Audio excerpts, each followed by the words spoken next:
মধ্যরাত, আকাশে নেই চাঁদ, নেই তারা, চারপাশে ঘন কুয়াশা।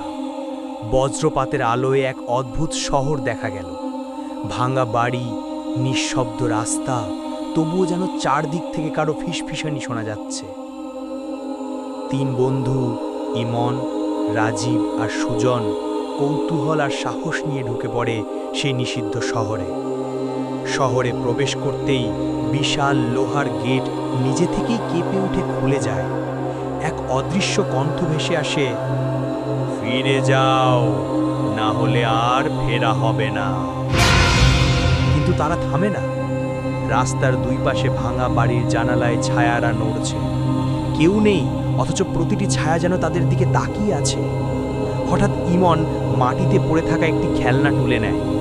খেলনাটি নিজে থেকেই হাসতে শুরু করে একটি শিশুর কণ্ঠে। রাজীব ভয়ে চিৎকার করে বলে, এটা ছুঁড়ে দে ইমন। খেলনাটি মাটিতে ফেলতেই মাটি ফেটে যায় আর ভেতর থেকে কালো হাত বেরিয়ে আসে। তিনজন দৌড়ে সরে দাঁড়ায়, কিন্তু হাতগুলো থেমে না থেকে ফিসফিস করে বলে, আমরা এখানেই আছি, তোমাদের জন্য অপেক্ষা করছি। শহরের মাঝামাঝি গিয়ে তারা দেখতে পায় একটি ভাঙা থিয়েটার।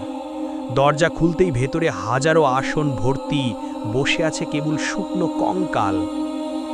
হঠাৎ মঞ্চে আলো জ্বলে ওঠে। এক সাদা পোশাক পরা নারী দাঁড়িয়ে আছে, তার চোখ থেকে রক্ত ঝরছে। সে গান গাইতে শুরু করে, কণ্ঠে এক অদ্ভুত মায়া। গান চলতে চলতেই কঙ্কালগুলো জীবন্ত হয়ে হাততালি দিতে শুরু করে। রাজীব চিৎকার করে বলে, এখান থেকে বের হতে হবে। কিন্তু দরজা বন্ধ হয়ে যায়। নারীটি ফিসফিস করে বলে, তোমরা ফিরে যেতে পারবে না। এই শহর একবার যাদের নেয় তাদের ছেড়ে দেয় না। হঠাৎ চারপাশ অন্ধকার হয়ে তিনজন আলাদা আলাদা ঘরে পড়ে যায়। ইমনের সামনে টাঙানো থাকে তার শৈশবের ছবি, কিন্তু ছবিগুলো এক এক করে নড়ে ওঠে আর ভেতরের ইমন তাকে ডাকতে থাকে, তুমি আসল ইমন নও, তুমি তো আমার জায়গা নিতে এসেছো। রাজীবের সামনে বিশাল আয়না, সে তাকাতেই দেখে মুখ ধীরে ধীরে গলে যাচ্ছে। আয়নার ভেতরের সে দাঁত বের করে ফিসফিস করে, তোকে এখানেই মরে যেতে হবে।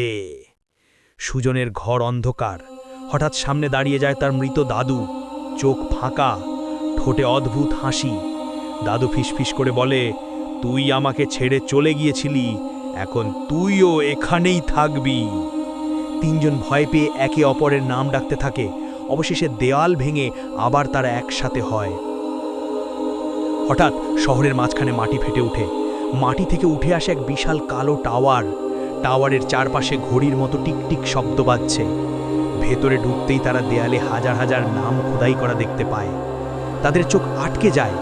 সেই নামগুলোর মধ্যে তাদের তিনজনের নামও লেখা আছে। এক ভয়ঙ্কর কণ্ঠ ভেসে আসে, এখানে আসা মানেই জায়গা পূরণ করা।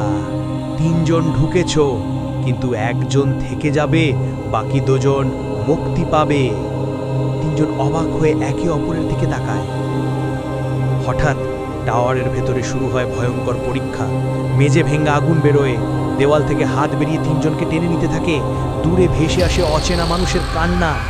ইমন চিৎকার করে বলে, আমরা একসাথে এসেছি, একসাথেই ফিরব। রাজীব বলে, এই শহর আমাদের ভাঙতে পারবে না। সুজন কাঁপা কণ্ঠে বলে, যদি একজনও পড়ে যায় অন্য দুজন তাকে ফিরিয়ে আনবে। ভয়ঙ্কর বিস্ফোরণের শব্দ হয়, টাওয়ার কেঁপে ওঠে, শহর ভেঙে পড়তে শুরু করে। তিনজন প্রাণপণে দৌড়াতে থাকে। কুয়াশা ভেদ করে তারা শহরের গেটের দিকে ছুটে যায়। বজ্রপাতের আলোয় শহরটি ধীরে ধীরে মাটির নিচে ডুবে যাচ্ছে। অবশেষে তারা গেট পেরিয়ে মাটিতে লুটিয়ে পড়ে। ভোরের আলোয় চোখ খুলে তারা দেখে তারা বেঁচে আছে।